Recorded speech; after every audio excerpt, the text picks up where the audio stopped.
So hello and welcome back to the channel, and this is where we left off when working with our maps.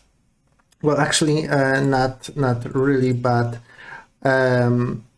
if we add more points to our map right now, well, the whole application will freeze. So I reduced the amount of data we're displaying to 100. But still, the goal is to display 100 more than that. I mean, times 100 more, so 10,000 actually.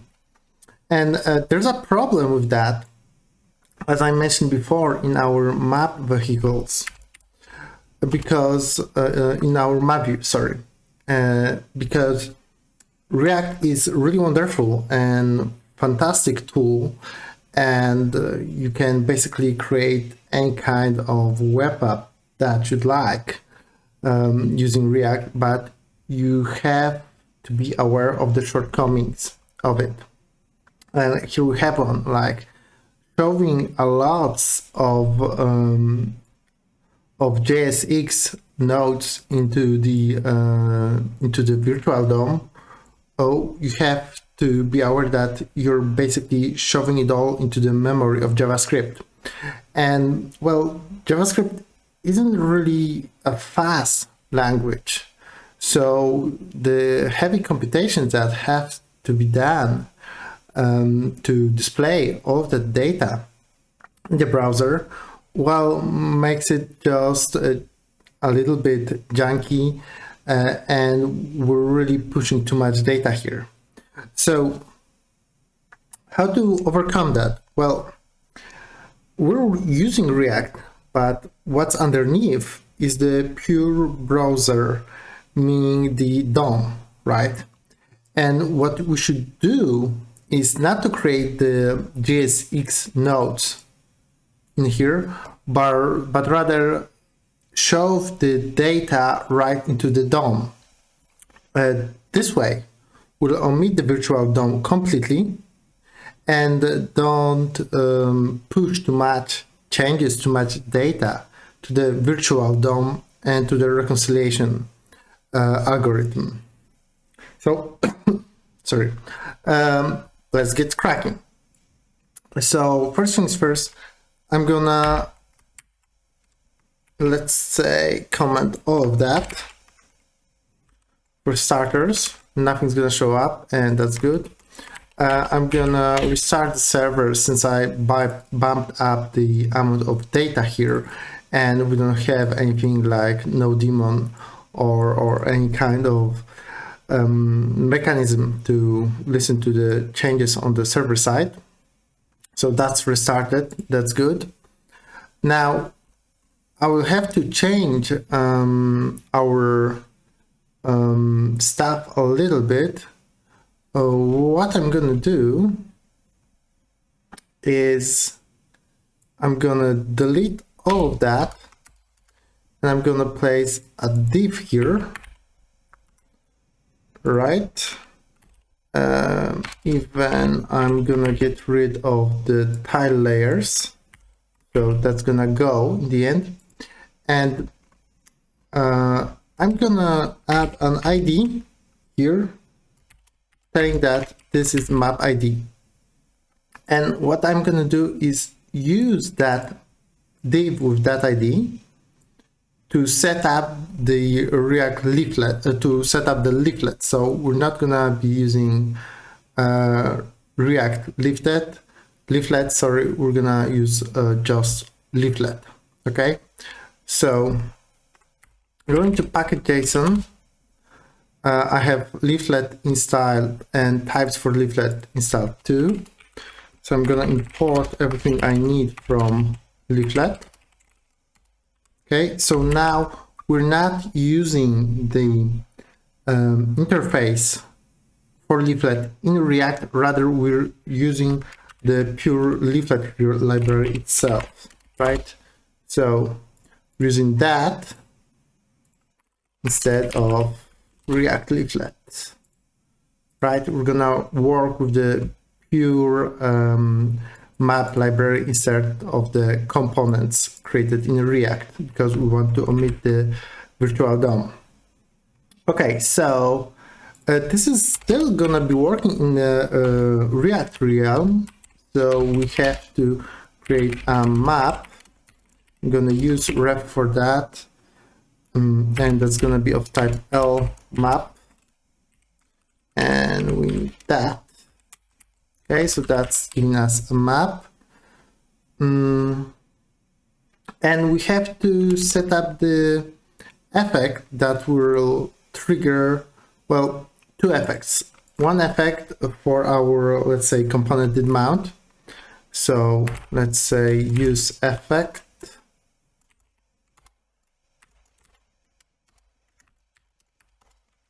I want it to trigger once, so hence the empty dependency array. And I'm gonna get a map node, and it's gonna use React DOM, find DOM node, document, get element by ID, map ID, and we need to grab that. Sorry. We need to import React DOM, of course.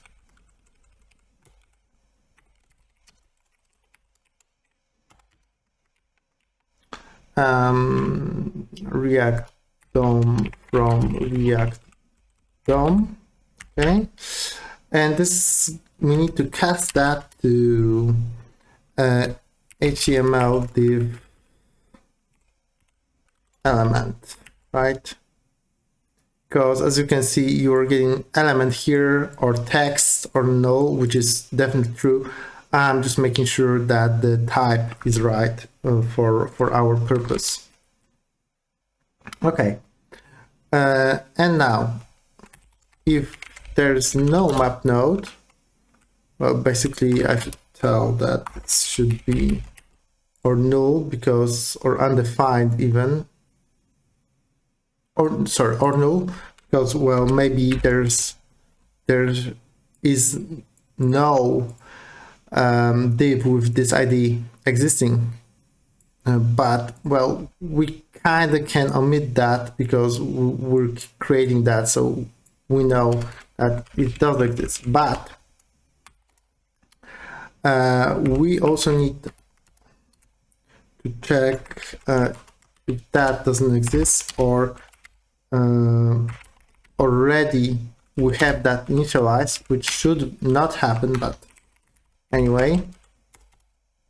So this is just some null checking for us to be safe. Then we can set the current, meaning our ref here, to something from leaflet. So I'm going to use lmap, and here I'm going to specify the element, which is going to be map node. So we can instantiate our map from leaflet by passing the HTML div element, which is great. And then we can specify some options. One I'm looking for is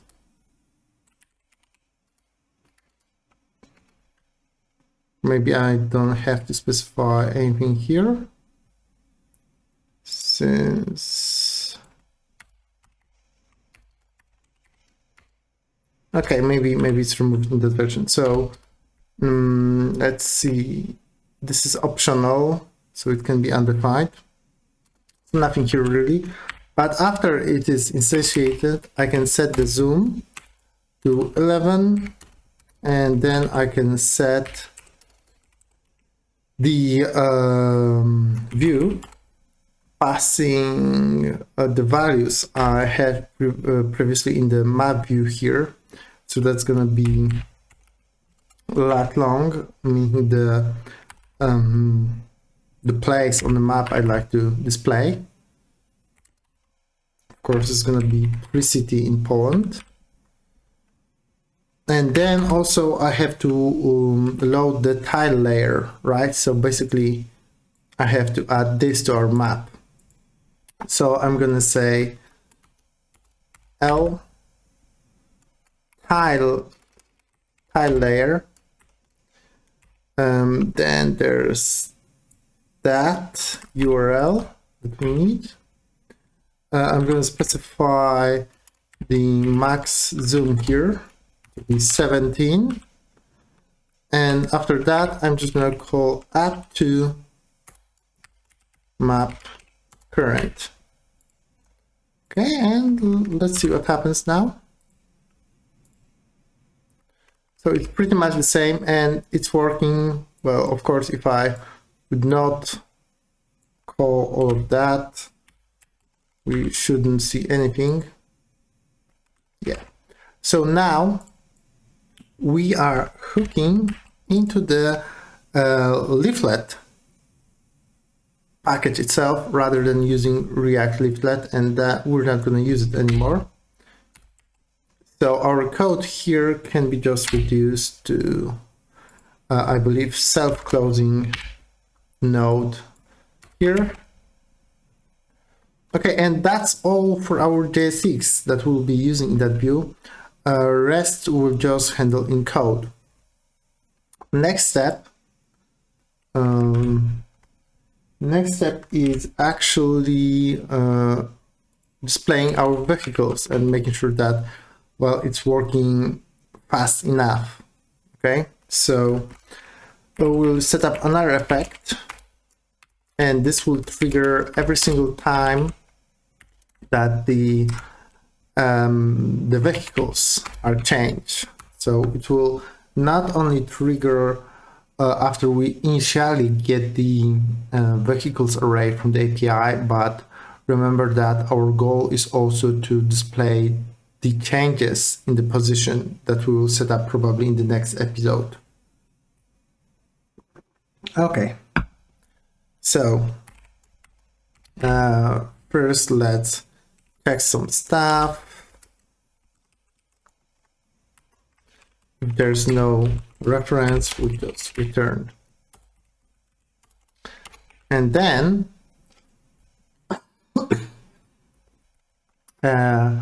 we will have to create a vehicle for every marker. So let's do this v, and we'll try to add this to the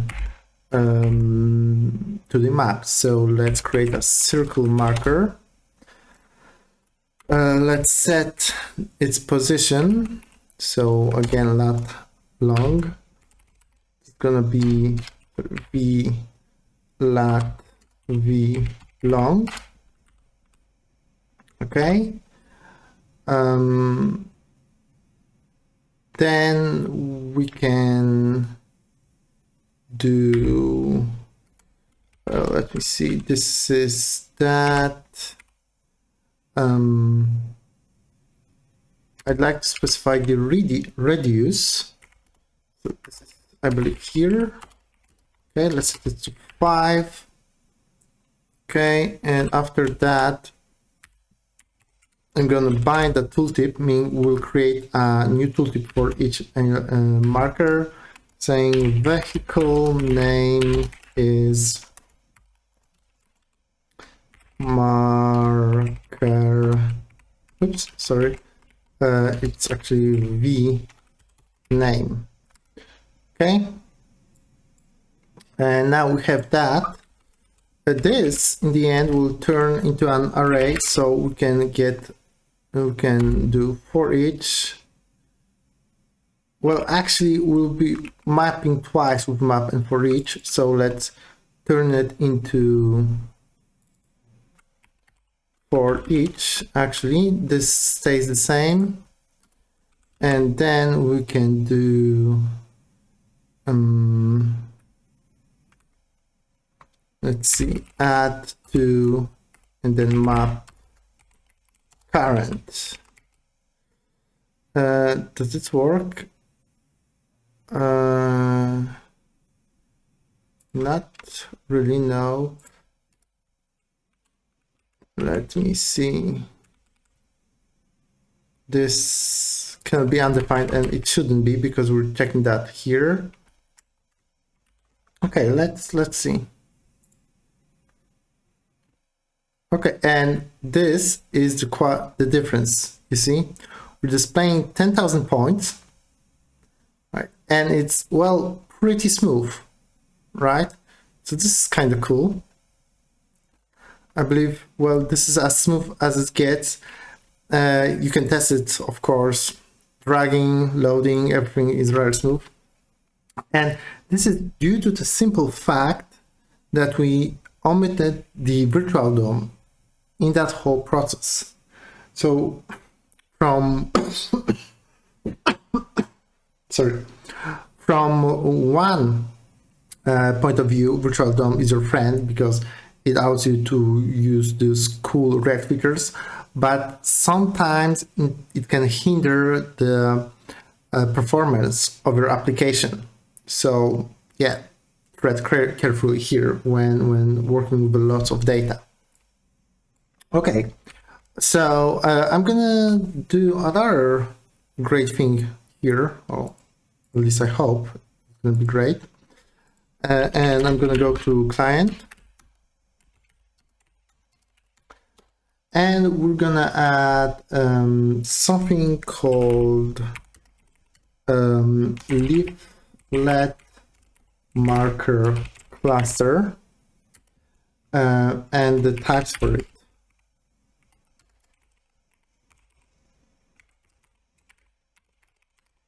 Because as you can see right now, this is looking, well, rather unorganized. And when you're working with lots of data, like we do in here, probably I would like to group them somehow, right? To not display all the points at once, but maybe just split it in parts. And then what we'd like to do is to show more points as user get closer and closer. So basically, if you go to the leaflet marker cluster, you'll see what I'm talking about. And that's exactly that. So it splits the map or the area of the map you're viewing into parts and group all the markers that you see in that area into groups, and then just showing more of the groups and then the individual points as you zoom in. Okay, so let's try that. I hope that installed correctly. It seems so. So since this is installed, I believe we don't need anything additional here. Let me just check. Building testing, okay. I wonder whether we need some additional CSS. I believe so, yes. So let's go into app, TSX, or maybe let's go into index, actually. I don't know what we can do is map. So we need to import a few things, and that's going to be leaflet marker cluster, dist, I believe leaflet marker cluster .js, and then we need to add the CSS for that. So also go to dist marker cluster CSS and leaflet marker cluster dist marker cluster default CSS. Okay, and we're gonna get those red lines. That's pretty much standard. So I'm gonna just ignore these. Okay, so with that done, we should be able to display those clusters in our app. So going to the map view, we have that. We have to create cluster here. So let's bring that up actually, make it more readable. And then we're gonna create cluster layer. It's gonna be additional layer in our map. And it's gonna be of type marker cluster group. Okay. That's that. What we have to do is go into wherever we do updates for our updated vehicles array and start. This is very important. We'll always remove the current. Why? Because if we want, we will get layers stacked up on each other. So we must make sure that we always have only one cluster layer. Then therefore, whenever we update our layers, we'll remove the previous one. And we'll create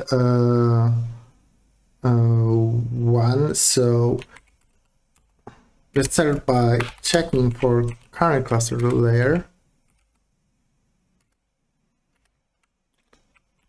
Current. Okay. We have also to remove it from the map. So actually, you can get that here and then do map current remove layer. Actually, move that up. Cluster layer current. I believe that's going to be correct. So we're removing the layer from the map and then removing the reference itself. After that, we can create the layer.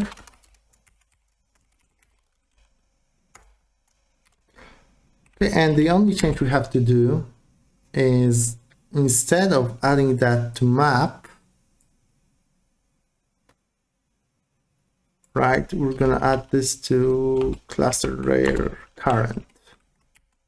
And yeah, and we know that this exists. Okay. And then in the end, we have to add that, add layer, cluster layer current. Okay, so we're removing the previous layer, adding the vehicle to the cluster layer, and then adding that cluster layer to the map. And clustering means grouping of the points. So let's see how that works. Okay, working nice, working pretty good. And as you can see, it splits and splits until it gets to the final individual points, right? If you can also click on that. Sorry. Yeah. You can also click on a group to be moved right to it. As you can see, it is also nicely displaying the area on which that individual points live. So that's really great. Okay, so now it is working really smooth, like blazingly fast. Yeah, I believe that's gonna be it for that one.